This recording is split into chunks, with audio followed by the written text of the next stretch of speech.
So these terms, we call them deictic terms or dexes, are terms whose reference are unknown, uninterpretable outside of a particular context, okay? And today we'll go on to speech act, okay?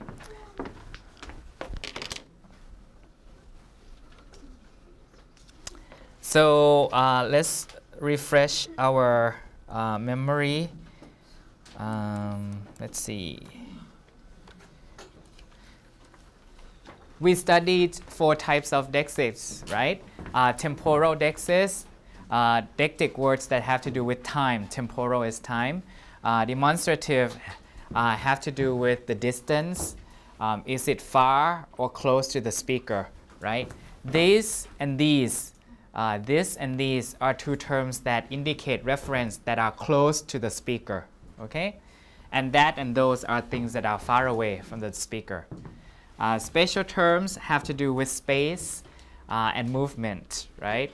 Here or there, left or right, and so on. And pronouns have to do with the speaker and the listener, right?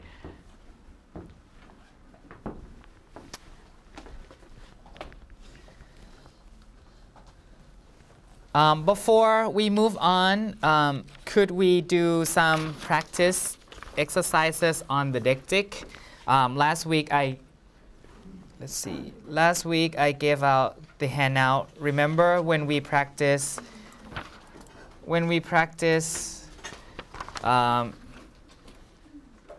the presupposition? You remember the puke example? This one, right? How kind of Hyunjang to have caught his friend's puke in his hands. If you remember that example, then it's in that handout. It's on the 2nd page. So can you tell me which of these I have, you know, pronouns are always deictic, okay? Meaning pronouns have the chances of being deictic, right? So in this case of we, there are 1, 2, 3, 4 examples of we there. So which of these we's is deictic and which is not? Again, when it's a deictic term, the reference has to be different depending on the context, right? So if it's in this context of the first one, teacher to all students in the classroom, and then we can stop here today and we'll meet again next week. So do you think it's deictic or not? If the referent changes depending on the speaker in terms of pronoun, right? Or depending on the hearer, each time it's used, then it's deictic, okay? So if I'm saying to you guys, we can stop here today and we'll meet again next week, okay? If the context is different, if let's say it's Kim Song-jae, Song-seung-nim, who says that, do you think the referent will change from we, referring to Krista and his students, to Kim Song-jae and his students? The referent will change or not? Change, right? Because if it was Kim Song-jae who said this, then we would be different. It would include Kim Song-jae, Song-seung-nim, right? And then the group of students might be different too. So in this case, we is deictic, okay? We is deictic because it depends on who says it, right? So again, deictic terms are terms whose reference always changes depending on the context, okay? And then in the second one, a conversation between 3 friends. We had a cup of coffee while we were waiting for you. So if it's a different group of friends, the reference will change or not? If it's a different group of friends who said the same thing, the reference will change or not? Yes, right? We would change to 3 other friends or 4 other friends, right? In this case, it's another deictic use of we, okay?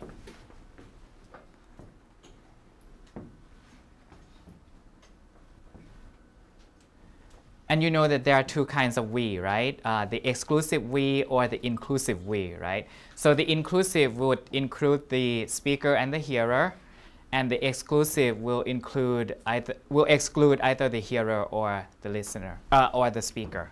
Okay. And in the third one, we aren't behaving very well today, are we? A dad is talking to a son. Okay? So if it's a different dad and it's a different son, the reference will change also. So in this case, we is also deictic, okay? Because the reference changes depending on who says it and who is the listener, right? When the referent doesn't change, it's not deictic, okay? In the last one, teacher teaching in front of class, we live in an age of change. Science gives us everything we need. So there's we there, we live, and then us. Us is another we, right? But it's the objective case. And then we here. So do you think that these we's and one us are deictic terms or not? If it's a different teacher, the referent of we and us, does the referent change or not? We live in an age of change. Science gives us everything we need. This one is not like these three examples that you saw before, right? We here is like the impersonal we, right? It's not referring to the speaker in the classroom in particular or only the listener in the classroom. It refers to everyone, right? Everyone in the society or everyone in the world even, right? Or human beings as a whole. So in this case, it doesn't pick out any reference in particular. It's impersonal, right? So it doesn't change no matter who says it, right? If it's a different professor, then it's still true that we as a whole referring to human being, okay? So in this one, you don't have a deictic term, okay? So this one is non-deictic. This is deictic, this is deictic, and this is deictic. Because each time it's used, it picks out different reference, okay? Only the last one, though, doesn't, okay?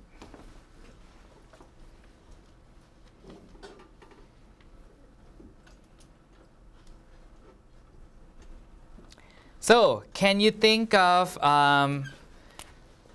can you consider these cases under you? I'll give you maybe 2 minutes. So each instance of you is deictic or not, okay? Depending on whether the referent is going to change, right? Depending on who the speaker is and who the listener is. If the referent changes every time when it's uttered or every time when it's said, then it's deictic, okay?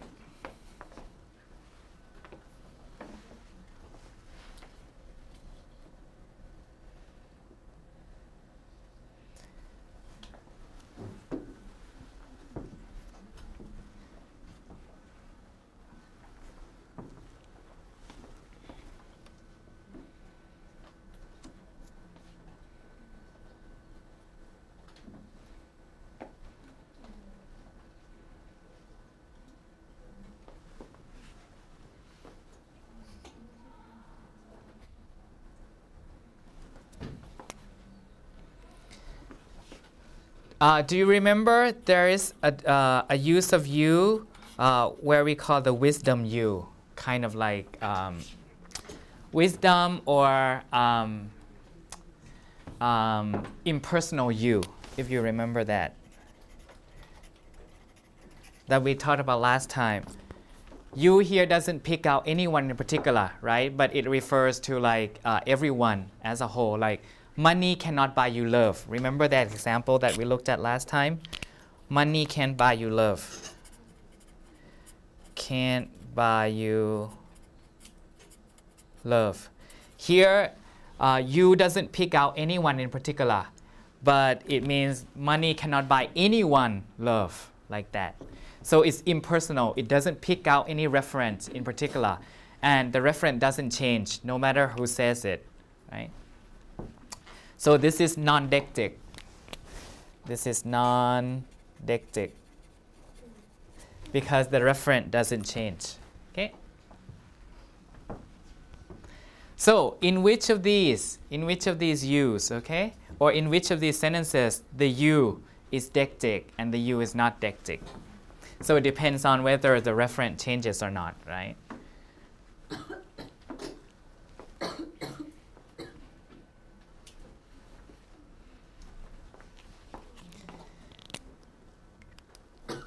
In the first one, for example, I know you'll enjoy reading the chapter. In this one, if you see that in the content of the book or in the the first chapter of the book, then you would pick out different reader, right? If you read it, if Taeyeon read it, and if who else, Jihae reads it, then it's going to be a different reader.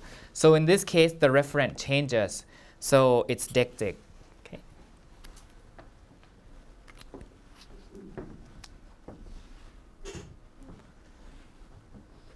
This is the same as the second one, okay? This is the same as the second one. When I say you have to read the paper, I mean you have to read it. If I say it to Taeyeon, if I say it to Jihae, it's going to be different people, right? So still, the same is that it's the deictic use, okay?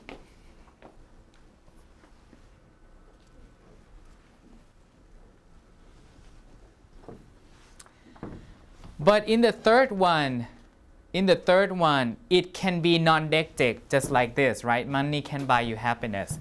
You can replace that. You can replace that with anyone, like or no one, right?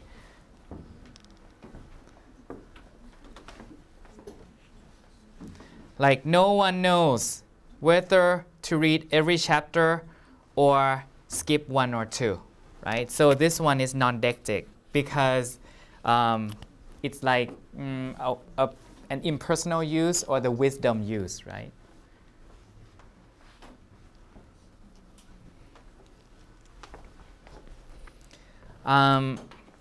In much the same way, the last example here is also impersonal use. Okay, it has a high chance of being impersonal because you don't want to go there, like Pyongyang, like in North Korea, right? You don't want to go there. This is like no one wants to go there. It could have that meaning. So this is non-deictic. Okay, it's more like wisdom use here, impersonal use, not anyone in particular. Okay.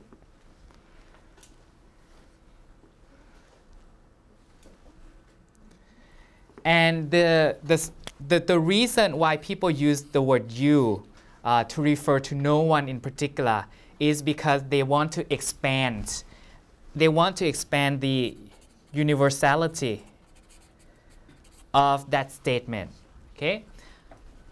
This is because, typically speaking, right, you only picks out the hearer or the listener, right? But if you use it in the impersonal way or the wisdom use way, then it means it includes everybody, right? So you can expand the universality or the validity of that statement to make it like true validity, to make it true for everybody. So that's the strategy that people would choose you over, over other pronouns. Okay.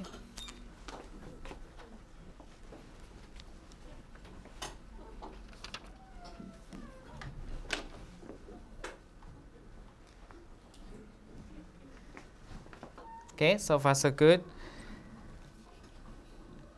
The last one here has to do with spatial deixis. Spatial has to do with space, right? Location, position, like that. So if the situation is you are looking at a school photograph with Mark in the middle. Let's see, Mark is here. And if I describe one of the other people as being Mary, there's another person. Let's use, like, say, Mary here. Okay. There are three ways in English to say this. Okay. One way is Mary is to the left of Mark. Another way is Mary is on the left of Mark.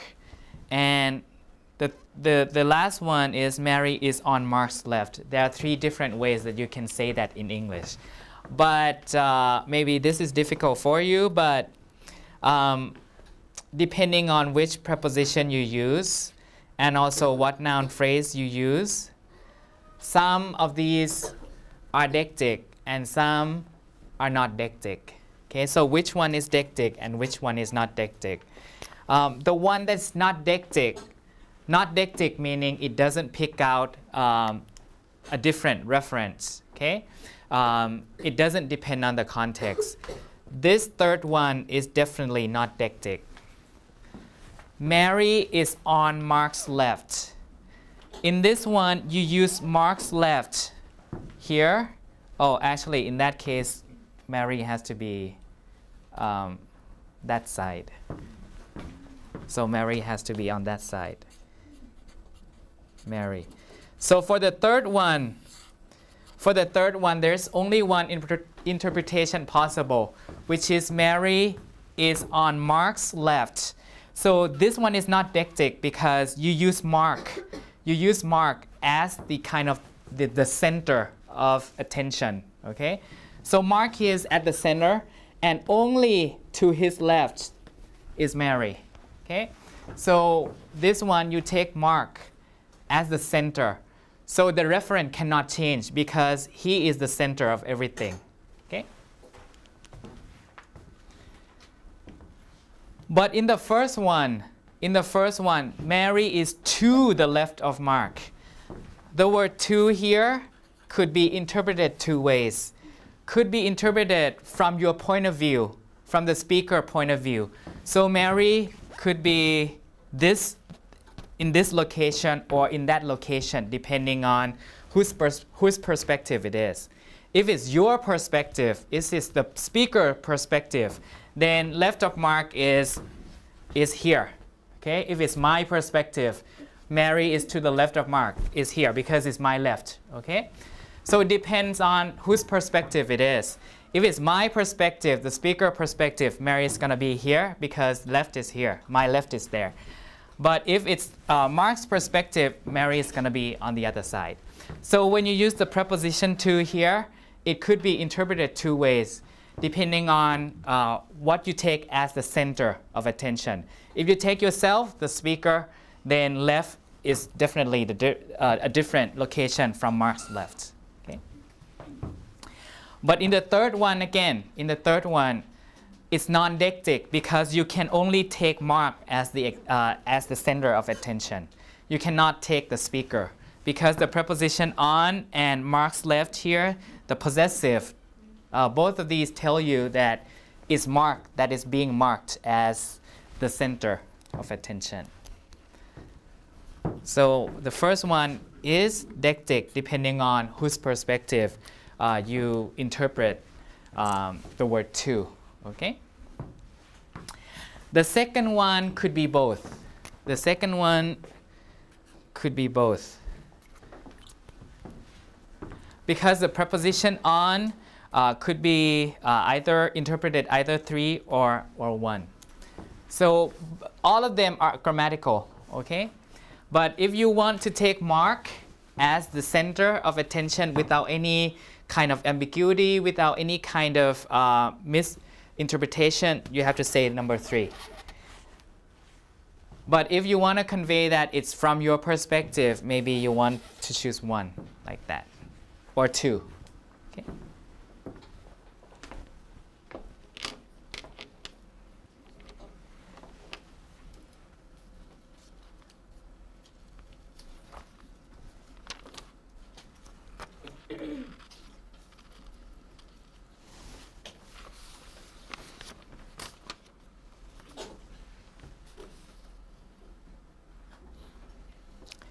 Okay, so there are 2 more examples on the next page here.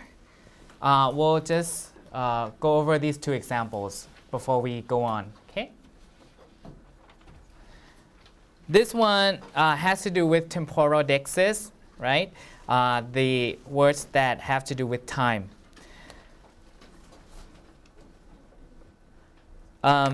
This example goes like, on the 7th of September 2012, I was listening to the radio when the announcer said, this edition was recorded last summer. And my question is, what may be problematic with this utterance? So one word, one expression has to do with time, right? And again, deictic terms are terms whose referent will change depending on the context, right? Here, last summer. Last summer could refer to the summer in 2012 or summer in 2011, okay? So summer in 2012, because September is usually the start of fall. People think of it like that. Or summer of 2011.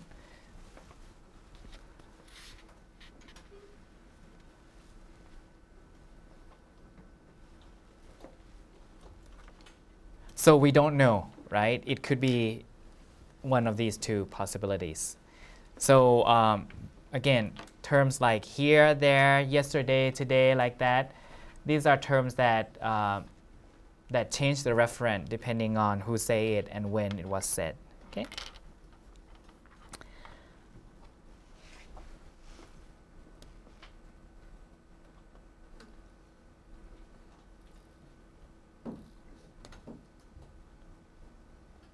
Okay, and the last example here is from a newspaper headline, and let's suppose that you see this headline in a Korean newspaper, even. New York murder, local man arrested. Okay, local man arrested. There is one spatial deictic term here. And that term is local. Okay? Since it's a deictic term, the referent will change depending on the context. Okay? So the word local here could refer to, in this context, could refer to a man in New York. So a man in New York. Okay? Or it could refer to a man that lives in that area where the newspaper is issued. A man who lives in the local area of the newspaper, in other words. Right?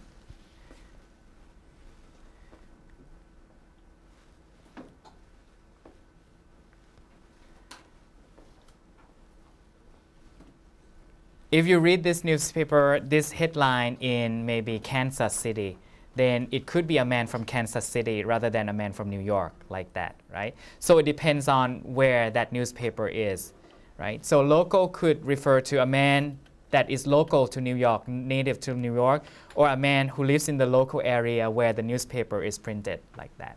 So when there are two possibilities like this, depending on the context, right, depending on who says it, we say that that kind of term is deictic. Okay?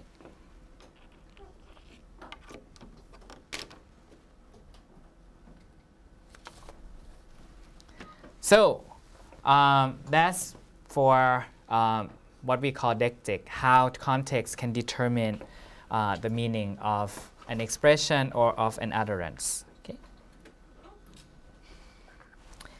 Today we'll move on to what we call direct and indirect speech acts. Okay?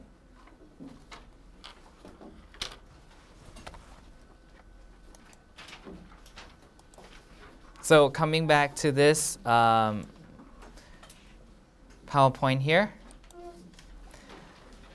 direct and indirect speech acts are easy, okay? At least easier than deictic terms. Speech acts, when we say things, it is said that we also do things at the same time. Speech acts is anything that you say that will cause there to be an action or a response from the hearer. Okay? So, for example, let's see. Let me back up. Many times there's a correlation or a correspondence between the form of the language that we use and the function of the language that we use. In these cases, we call them direct speech acts. Okay? So if we ask questions, for example, typically when we ask questions, we want some kind of answer, right? A lot of times when we ask questions, we want answer that gives us information. Okay? That's what we call direct speech act. But there are a lot of times when, just like these examples, when we ask question, did you eat the pizza? We want some kind of answer that will give us the information as to whether the listener already ate the pizza, right? Yes or no, like that. So interrogative, that's the form, question, will give us some kind of feedback or response that we are looking for. Or when we use the imperative, we want to tell people to do this or that. So the function is to request or to issue a command. Or if it's a declarative or if it's a statement, you already ate the pizza, then you want to give information. So when there is a correlation, direct matching between the form and what it does, then we call this direct speech act. Okay?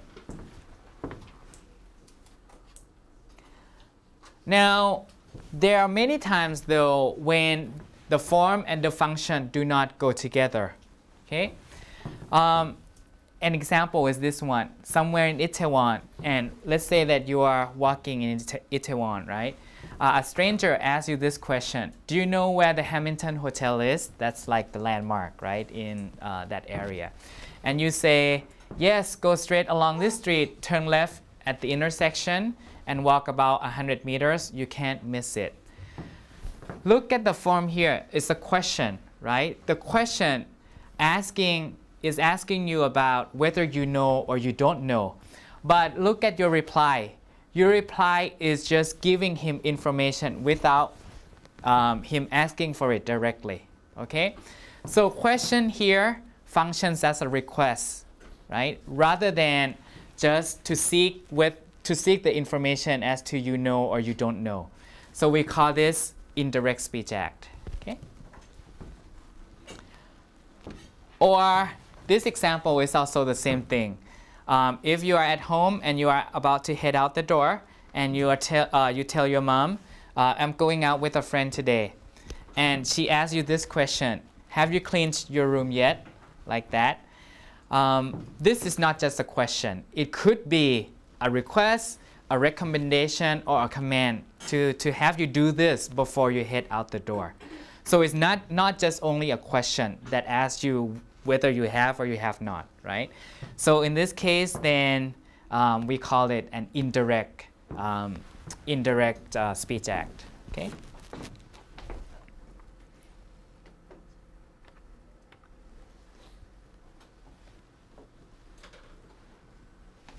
Maybe that's what happened to Songmin yesterday, right? You did clean your room, right?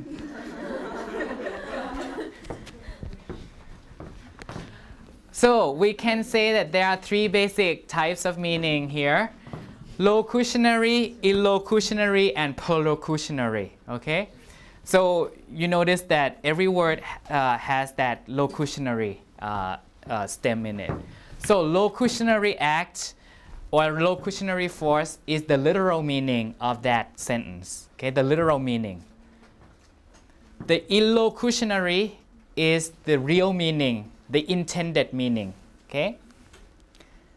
And the perlocutionary is the effect, what happens afterward. Okay? Again, locutionary is the literal meaning of that sentence. The illocutionary is the intended meaning, what the speaker wants to say. And the perlocutionary is the effect of it. So if we go back to look at these examples, okay? So here, do you know where the Hamilton Hotel is? The locutionary is just whether you have the knowledge of that place. Okay, the locutionary is whether you have the knowledge of that place. The illocutionary, the intended meaning is, I want you to tell me how to go there, like that. And the perlocutionary is the result, right? You told him all the directions, okay?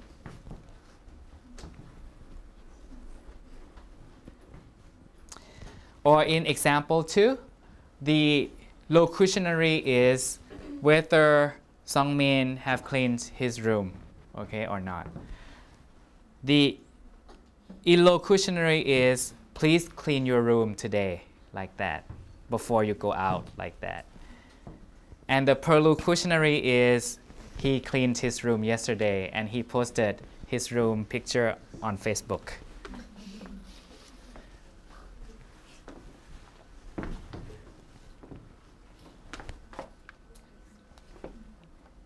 So this one is easy, right? Direct and indirect speech acts.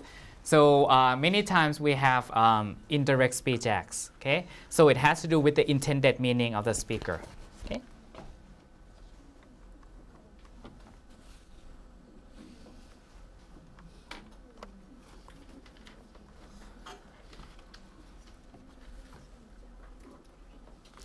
So if you look at examples on the handout that we just looked at here,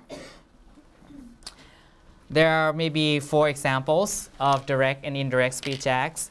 So can you tell me what is being conveyed in these indirect speech acts? There are separate examples, okay? When somebody says to you, who cares? Do you think he wants to ask you a question as to who exactly cares? No, right? It means nobody cares, right? And I don't care either. So no one cares. And I don't care personally. Okay? This is the illocutionary. Okay? The locutionary is just, I wonder who cares, right? Who exactly cares about the issue or any problem like that. But the intended meaning, or the illocutionary, which is the intended meaning, is I don't care, okay? It's not like the speaker wants to know who exactly. But the speaker wants to say or intends to say, I don't care, okay? Or this one, you had better eat your dinner fast, uttered by a dad to a child. So in this case, the intended meaning is you must eat your dinner and finish it like that. Okay, that's the illocutionary or intended meaning. It's not just a statement, you had better do that, but it always has that recommendation or command or soft imperative tone to it. Okay.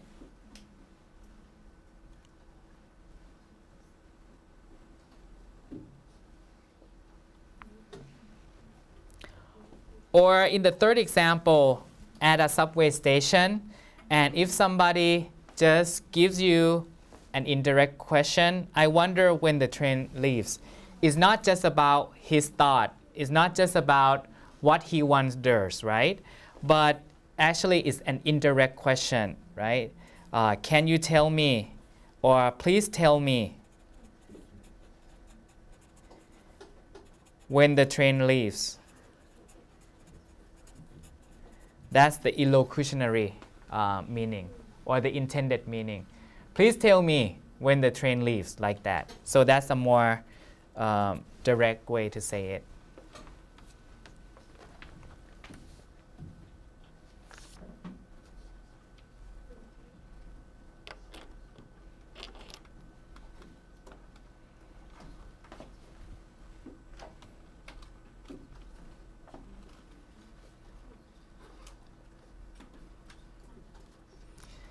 In the last example, I just got an A+ from English 307.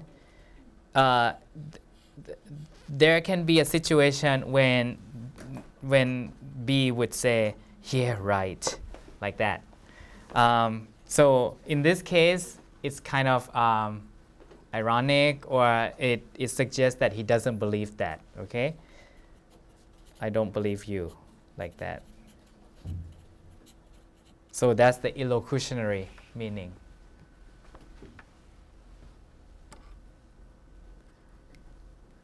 Even though it says right, meaning yes, right?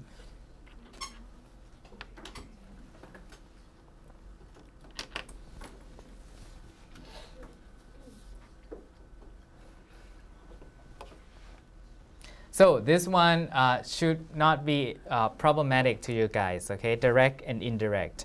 So if you can understand the intention of the speaker, then this one is gonna be easy for you, okay? The intended meaning might not be the same as what's written down or what a person says, okay? And we call that indirect speech act, okay? Or the illocutionary force, the illocutionary acts, okay?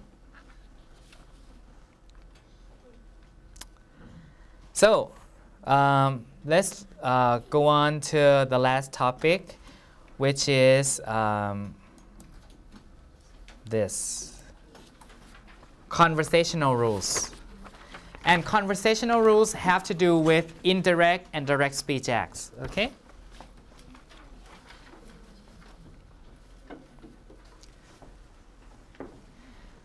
So far, we have talked about the importance of context, right? In the case of deictic terms, for example, the context will determine what reference the pronoun or adverbs like here and there picks, right? And we talked about the listener interpretation of the meaning of an utterance in the case of direct and indirect speech act, for example, okay? Now, as speakers, we also share implicit conversational rules with other people. When you talk to your friends, or when you talk to your parents, when you talk to your professors, you share some implicit conversational rules with them, okay? Even though you don't know that, consciously, we are well aware of how to follow the rules or how to ignore the rules, and we'll talk about those rules. The first rule that that one is not working. The first rule that people share is, I'll use this then, what we call the cooperative principle. So I'll write it down here. You can write this down on your handout there. Cooperative principle. Cooperative principle.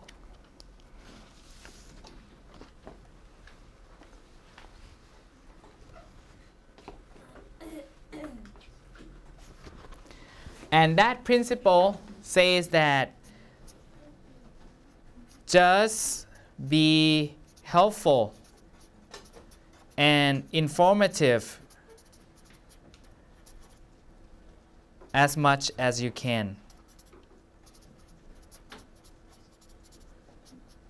to your listener. That's the cooperative principle, okay?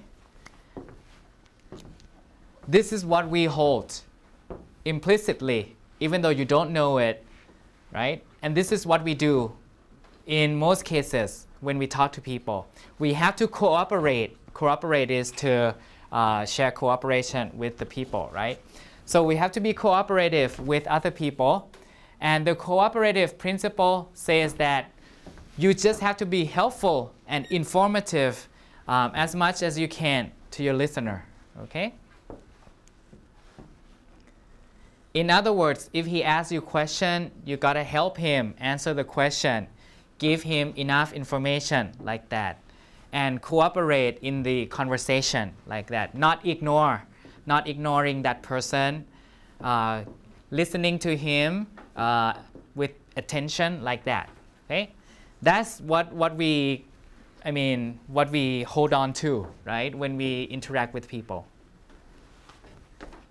So the cooperative principle, okay? We do this most of the times, okay? There are times when we don't want to help other people, when we don't want to give information. There are those times too. But in most cases, we want to be helpful. We want to give enough information to people. And we call this the cooperative principle, meaning we give them cooperation in what they want, okay?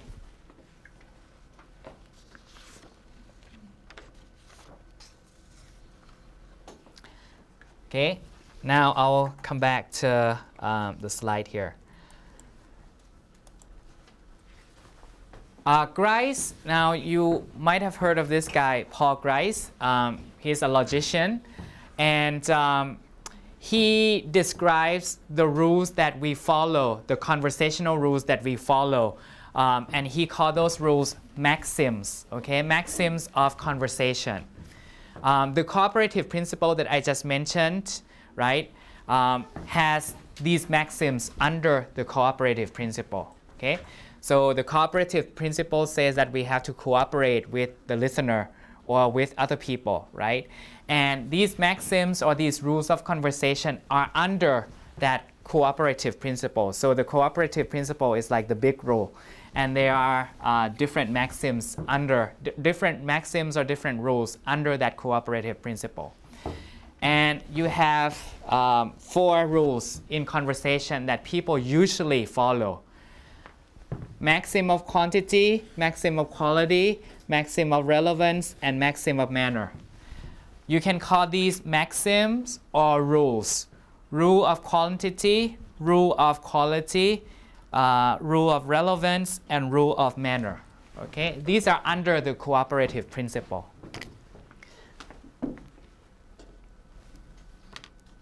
So if I were to write out the diagram, okay, I'll use this.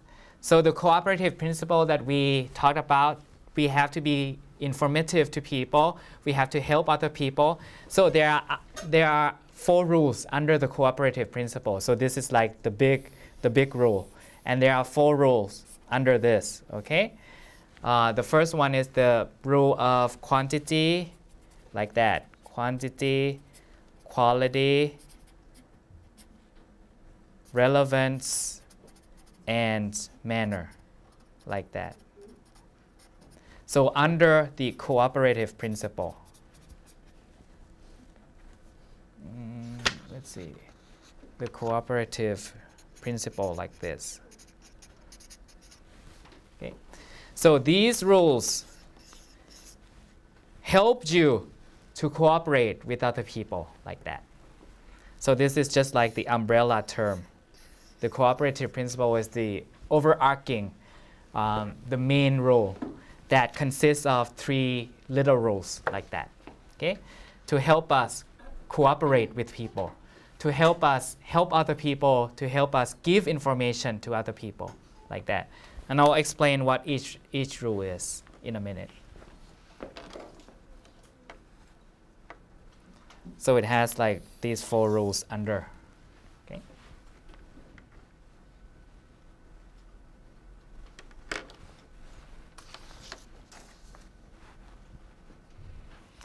And Grice call these maxims, okay? Maxim of quantity, maxim of quality, maxim of relevance, and maxim of manner, okay? And they are under the cooperative principle.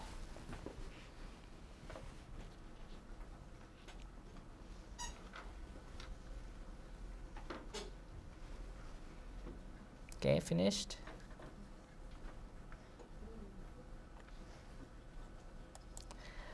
So the maxim of quantity says that do not give more information than necessary, or you can add do not give less information than necessary. So do not give more or less than necessary during the conversation. Just give enough. So quantity has to do with amount, right?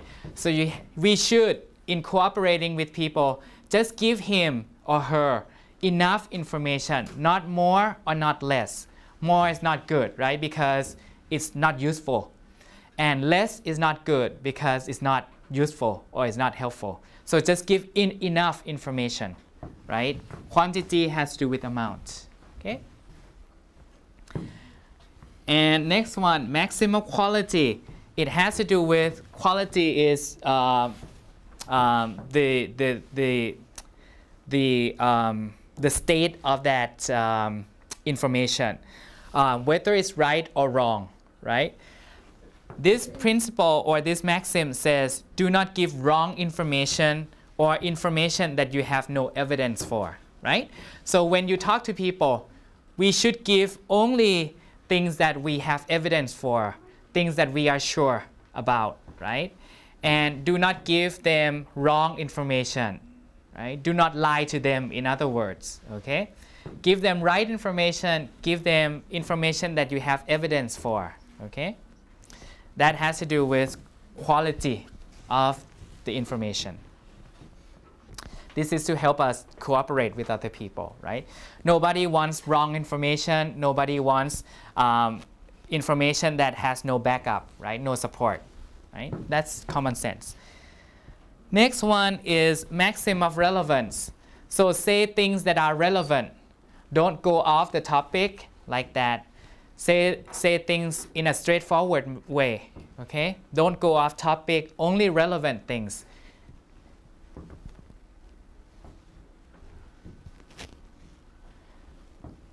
The last one, maxim of manner. Say things clearly, briefly, and orderly. Meaning you have to present your information in a clear way, okay? Brief way, and in an orderly way. Meaning in an organized manner, right? Don't jump from a topic to another topic like that, okay? So these rules or these maxims will help us give enough information, true information, relevant information, and clear information to the listener, right? That's gonna be a good way to build up our relationship with other people. And most of the times we do this, we follow these rules, right? We tell them the truth, we give them what they're looking for, enough information like that. That's in most cases, okay? Now, the point of this particular lecture is there are ways that people do to manipulate maxims. To manipulate is to do something to the maxims, to use the maxim, to exploit the maxim, okay? In some circumstances, speaker can, one, violate maxims in order to mislead the listener, okay? And in this case, the violation is what we call quiet non-observance of a maxim, meaning you want to exploit. Exploit is to use dishonestly, right? To manipulate the maxims in such a way that you take advantage of your listener. So you don't let them know, quiet, right? You don't let the listener know that you are not observing the maxim, okay? So if you violate the quantity, right, the speaker doesn't provide sufficient information, okay? For example, if I ask Songmin, how often are you dating these days? And he says, just 2 days a week, only that. But he knows that when in fact 2 days, in his opinion, means the day when it rains and the day when it doesn't rain. 2 days, but it's in fact every day, right? So in this case, he intentionally tries to mislead me, right? We call that this is the violation of the maxim because he doesn't give enough information, right? 2 days, but he doesn't continue the rest of the sentence. So he violates the maxim of quantity because he doesn't give me enough information. He gives less than what I was looking for in that example. And in order to mislead me, and the quiet here means that I don't know, the listener doesn't know, okay, about this intention, okay? Or quality, the speaker lies, the speaker doesn't give true information like that. The manner, the speaker is unclear in order to deceive. And the relation, the speaker changes the topic in order to deceive. So there are times when we do this, right? When we violate the maxims in order to lie to other people, in order to deceive, in order to mislead the listener, right? In these cases, we call that we violate the maxims quietly. Quietly here means that we don't want the listener to know of our intention, okay? And we want to conceal that fact that we are not observing the maxims, okay? So these are examples, okay? But what we'll look at and what we'll pay attention to is number 2 here, which is very important. Speaker can flout the maxims. This is different from the first one. The first one is to mislead. The intention is to mislead the listener. But in this one, the intention is to lead the hearer to look for an implied meaning, okay? In the first one is quiet, right? Meaning the speaker doesn't want the listener to know about his intention. But this one, we want to lead them to the implied meaning, and I call that implicature, right? Implied implicature, okay? We want to flout the maxim, we want to violate the maxim in order to lead the hearer to look for an implied meaning. So this is what we'll pay attention to, we'll focus on. So when we flout the maxims, okay? The hearer will try to work out that implicature, and you hope, assuming that the speaker wants to convey some implied message, assuming that the speaker cooperates in the conversation, okay?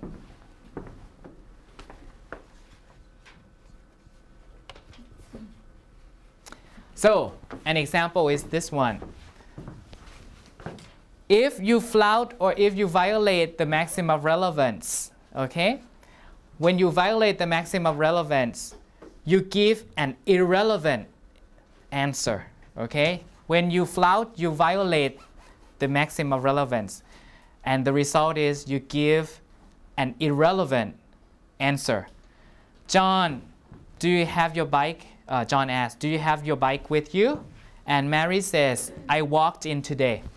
Okay? If you look at the question and the answer here, the answer appears to be irrelevant, right? Because the question is, do you have your bike with you or not? The straightforward answer would have been, yes, I have my bike with me, or no, I don't have my bike with me. But the answer here looks irrelevant at first. So the maxim of relevance is broken or is violated, right? But in this case, Mary doesn't want to mislead John, but she wants to lead John to an implied meaning, implied message in that, right? So when Mary says, I walked in today, it seems irrelevant to the question. But her intended message is, because I walked in today, it cannot be that I have my bike with me, like that. So John will think about that, think about this answer, right? Because he knows that Mary is cooperating with him. So when Mary gives him this information, which looks irrelevant at first, he will have to calculate, oh, what Mary may have meant when saying this. So he would use his background knowledge and he can come up with his implied message that Mary doesn't have the bike with her today, like that. So this is what we call the flouting of the maxim in order to lead the listener to the implied message, okay? So the implied message is, I don't have my bike with me, like that, okay? This example is an example where the John here,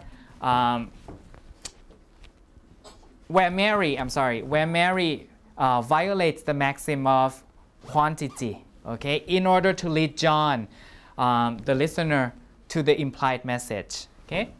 John asks, where did you go yesterday? And Mary says, Seoul Station, only one word, okay? The maxim of quantity, what does it say? The maxim of quantity says you have to give just enough information, right? Not more or not less, just the right amount of information. Now Mary says Seoul Station, when in fact she could have said, I went to Seoul Station and only Seoul Station, like that. But she just says Seoul Station. Okay?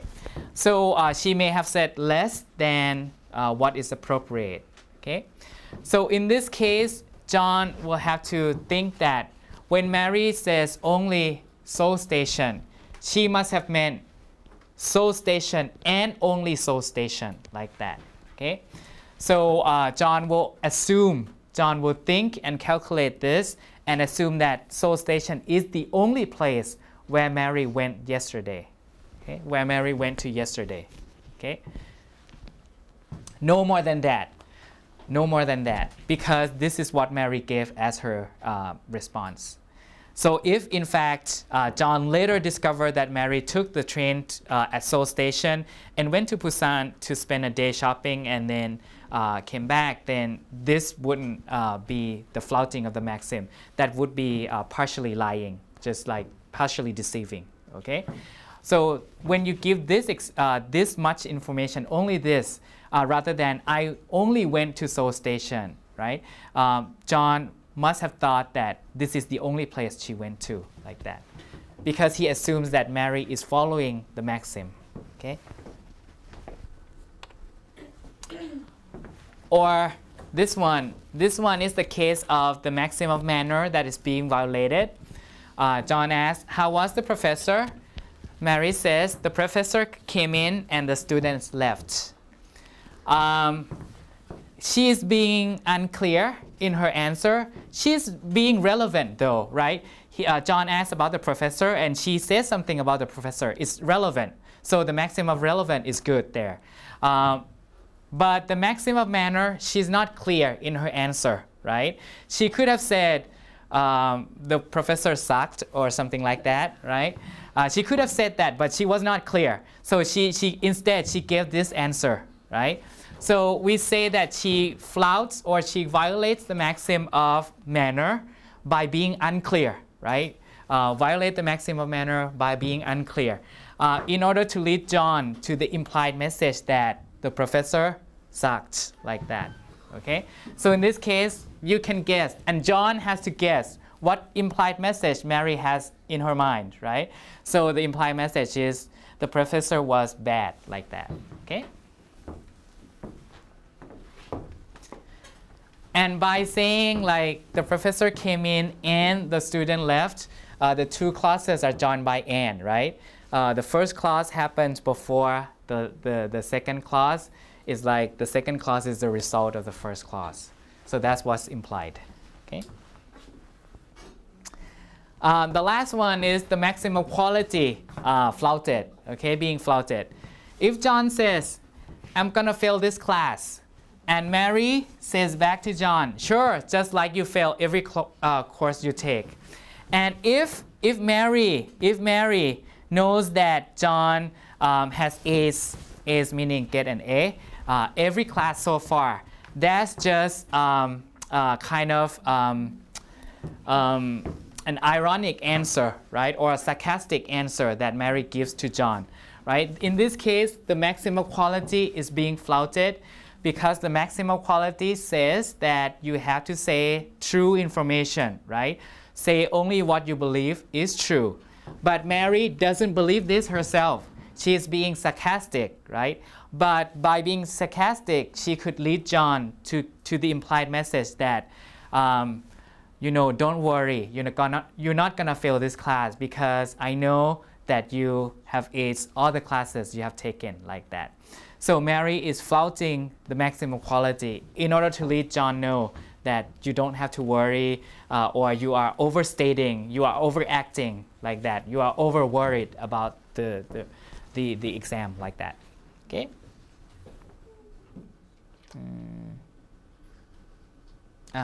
So this is the last example that we have for this topic. Since our time is up today, we'll come back and we'll do a review on the maxims on Wednesday, okay, with examples. Today I'll give you back the quiz that you took last week.